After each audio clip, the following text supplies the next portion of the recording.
In this video, I'll be showing you how to fix WhatsApp not working on iPhone. It's a very simple method, so if you find this video helpful, be sure to drop a like and subscribe.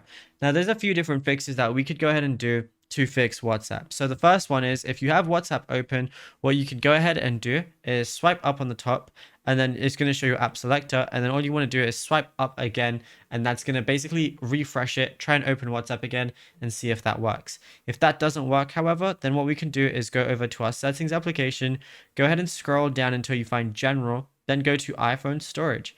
Now, once you're within iPhone storage, all you want to go ahead and do is locate WhatsApp. So I'm going to go ahead and scroll down, go to view all, still just go ahead and find WhatsApp, and then once you go ahead and click on it, you're going to see offload app and delete app. What you want to do is offload the application to clear the cache, and it says this will free up storage used by the app but keeps its documents and data.